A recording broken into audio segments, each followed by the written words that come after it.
Welcome into another episode of Tailgate Talk SEC. I am Will Thomas, and we are continuing our schedule breakdown and prediction series today with the Missouri Tigers. Now, Missouri, they're a team that I'm incredibly high on this fall. I believe their win total is right around 7.5 or 6.5, and I won't spoil what I have for them here, but yeah, the win total is 6.5 for Missouri this year. I am decently above that. I think you're looking at their offense. They bring in Austin Simmons at quarterback, who was good enough for Lane Kiffin and that Ole Miss team to start last year, who made the semifinals before he got hurt. You have that elite running back duo in Ahmad Hardy and Jamal Roberts. That is obviously assuming that Hardy is healthy and comes back. And the receiver room is really dangerous. They put in a lot of great guys. They bring back Donovan Alugbade. This Missouri offense is going to be incredibly strong. Their offensive line could not be more experienced. And defensively, you have some guys to replace like Trotter, like Damon Wilson, but there are enough great players on that Missouri defense where I'm not worried about it being a massive liability. So Missouri's roster lines up incredibly well for me to be very high on them as a team, and their schedule really isn't the hardest thing at all either. So let's just get straight into it. Let's go through all 12 games for Missouri and how I think this season might play out for the Tigers in Como. So in week one, they play Arkansas Pine Bluff.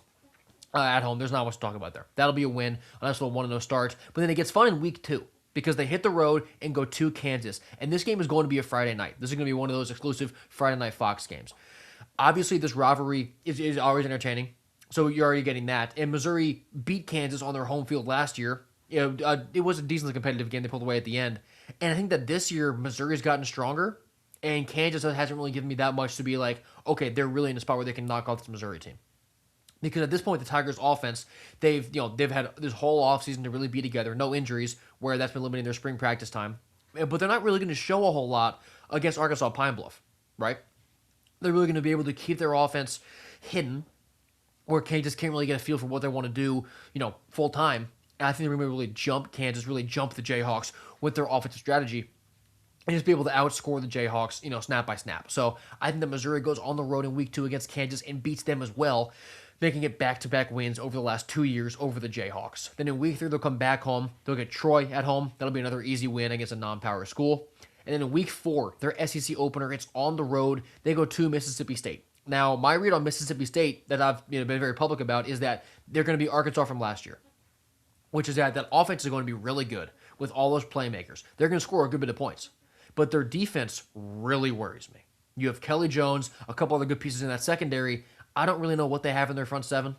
So someone's really got to step up and really surprise me.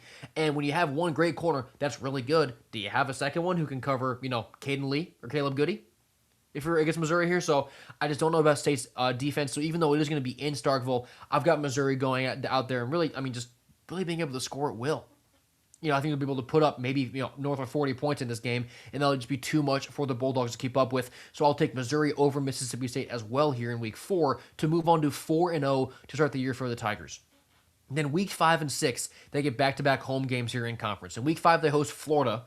The Gators, I do believe, I would give the Gators probably the overall talent edge in this game, but I'm picking Missouri to win this game at home. It's their home conference opener. You're going to be at a point here where Missouri's had 4 games of what I think is going to be really effective offensive play. So sure, the tape will be out there, but I don't know if Florida's going to be really ready to totally shut that down. And offensively for the Gators, they're going to have a new quarterback. This will be one of their first few road games. So it's just in this spot, even though I do like the Gators' talent overall better than Missouri's maybe, I'm going to take Missouri in this game over Florida. I think that you're going to see this in this first half of the year. The Tigers are really on a roll. The momentum is hot, and they get a win here against Florida in week 5. They start 5-0, and then in week 6, they host the Texas A&M Aggies. This game, I really had to fight picking a loss, but I just think that you're going to be at a point here where Missouri really is flowing. This could be a college game day game maybe. If Missouri is 5-0 and A&M is off to a hot start as well, this could be a top 15 matchup out there in Como. So this could be the best environment that Missouri has all season long. I think they beat Texas A&M as well. Just for the same reasons. I think this offense is going to be flowing, and the defense is going to be able to play really carefree. They're going to be able to just go get their stuff done, knowing that their offense is going to be able to support them.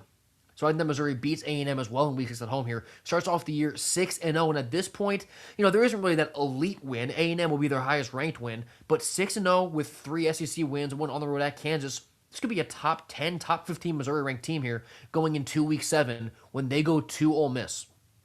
Now, Austin Simmons, came over from Ole Miss. Caden Lee at receiver came over from Ole Miss. So this is kind of a revenge game for a good bit of those guys on Missouri's offense, and they'll be fired up to go, obviously for a lot of reasons, but also just because if they are 6-0 Missouri is, this is just a massive game for them to really prove like we could be a contender this year. I don't think they go to Oxford and get it done because this is only going to be their third true road game, and it will be by far the hardest environment they've had to play in. Kansas will be good because it's a rivalry game. Mississippi State with the Cowbells will also be good, but going to Oxford against an Ole Miss team that I believe is going to be really good, and without spoiling a whole lot, I have them only with one loss at this point in the year, so they're very much in the playoff hunt here. I think this is just going to be too much. I think Pete Golden's going to have that defense really elevated this year from where it was last year with how he coaches. So give me Ole Miss over Missouri. I think this will be the first game where we really watch Missouri's offense maybe struggle a bit. I mean, they'll still break 20. They'll still score a good bit of points, but you probably won't see them be as explosive, maybe as dominant as they have been in earlier games. So I think in Week 7, Missouri goes and loses at Ole Miss, but they're 6-1 going into their bye in Week 8. So at this point, 6-1 Missouri. They'll be top 15, maybe. They'll be definitely top 20. So very much in striking distance of a playoff spot as they hit their bye week. And then coming out of the bye in Week 9, they go to Arkansas. I've got to win. It's kind of similar things to Mississippi State where I do like some pieces on their team, but defensively, I just don't really know where consistent stops come from. I don't know where consistent playmaking comes from. So Missouri going to Arkansas, I do believe that their offense will just once again kind of have a field day. Don't make mistakes to be able to go up and down the field with ease. So give me Missouri on the road at Arkansas to get another win and be 7-1 when they come back and host Texas in Week 10. Now, if Missouri is 7-1 at this point, really good ranking in the middle of a playoff push, and you get Texas at home, this could be one of the best environments that we've ever seen in Como. And if this is the situation when we get to that game week, I'm going to have a hard time not emotionally being like, man, I hope Missouri gets this done because of how cool that would be. Where I'm at right now, and where the rational part of my brain is, until I'm proven wrong, is that Texas is just not going to lose a game this year. I think Texas is just too good. I think they're spot-proof. I think they're pretty much borderline, at least in the SEC, opponent-proof. So I have Texas beating Missouri in Como. This would be an awesome game. If Missouri is competing for a playoff spot, this will be an incredible game because of talent on Missouri's roster if they are fighting for their playoff lives. But I'm going to go with the Longhorns. I just think that they're able to take care of business. You just kind of lean on Missouri. It will be competitive for a while, but I think that Texas, pound for pound, they're obviously stronger than Missouri, and I believe that would really shine through in a spot like this. So give me Texas over Missouri in Week 10 to put Missouri at 7-2. And then in Week 11, they go to Georgia to Missouri. Now, this game, it's tricky. I have a loss here for Missouri at Georgia. Now, let's say I'm wrong about the Texas game. Let's say they beat Texas, and they're 8-1 heading into this game.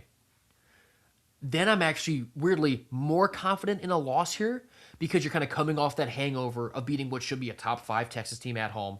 You have to go on the road, and even though coaches will never admit complacency, I have a hard time believing at 8-1 with 3 games left, and the next 2 games being home against Kentucky and Oklahoma, Missouri, like, they'll know, like, we can lose a game and still be fine as long as it's only 1.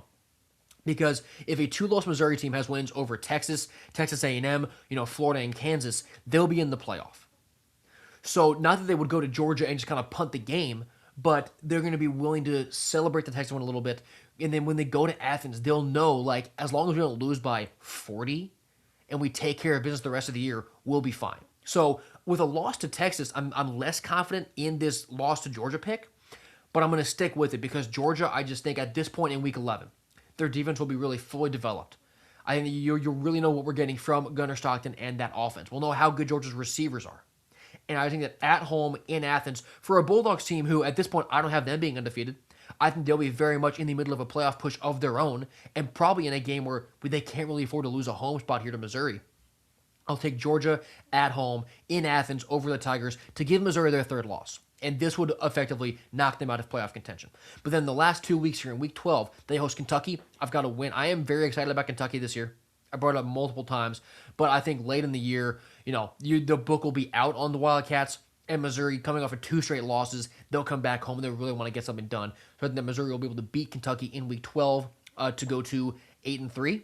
And then Week 13 against Oklahoma at home, I have another win. This one could be tricky, especially if Missouri knows they're not playing for a playoff spot, because Oklahoma's defense is awesome. So this could be another game where Missouri's offense maybe runs into a wall a little bit and can't quite be as dynamic as their ceiling is. And when that happens, you can press, you can get nervous, you can get a little antsy, and then you can make mistakes that lose you games. So if Missouri isn't playing for a playoff spot, I don't want to say, I mean, they will obviously want to punt this game, but there might be less urgency. And in that case, with a really good Oklahoma defense, who maybe could be going for a playoff spot, they could lose this game. But for right now, I'll say Missouri gets a win over Oklahoma and finishes off the year 9-3, which is absolutely a success for Drinkwitz. Right, he's been kind of knocking on the door a few times with great seasons with Missouri. Hasn't quite gotten there, and 3 losses this year would once again it wouldn't be a playoff spot. So you'd be just short of that great season mark yet again, but it would show a lot. You know, you're going to be losing some pieces off that offense heading towards 2027, but just having that proof of concept for transfers, for recruits, is incredibly important. Because you can show that script, you can show how you want to build your teams and how you can thrive in the SEC. And who knows, expanded playoff coming soon, then you can really pitch like we will be in the playoff year after year with this script if there are 24 spots in it. So I don't believe that it's a playoff year for Missouri, but I believe it's a really, really good year for Missouri. And like I said, I'm way over that 6.5 win total for the Tigers. So I think that in Como, it's gonna be a really dangerous Missouri team that nobody can take lightly, and there's room there for them to pick up 1 or 2 more big wins. Right, like they could maybe win that game at Ole Miss with the revenge factor if they're really red hot. The game at home at Texas, it could be a desperation, one of those just magical games on a home campus for a team to win. And same thing at Georgia. Right, I'm not sure if Georgia's really as dominant or as lethal offensively as we're used to them seeing them, so they could easily be in a bunch of close games too. So there is plenty of room to go up for Missouri, but it's very reliant on can their defense be solid enough and how consistent is Austin Simmons offensively. And I believe that the answer to both those questions is very positive and they'll be good, but 9-3 is where I have Missouri this year. So that'll do it for the Missouri schedule prediction and breakdown. If you have been enjoying all this college football preview content and you want more SEC football stuff every single day until the season begins, subscribe to me here and follow me on Twitter. I'm doing it every single day. Every single day before the season starts. So thank you guys so much for watching this episode of Tailgate Talk SEC. I've been Will Thomas, and I will see you next time.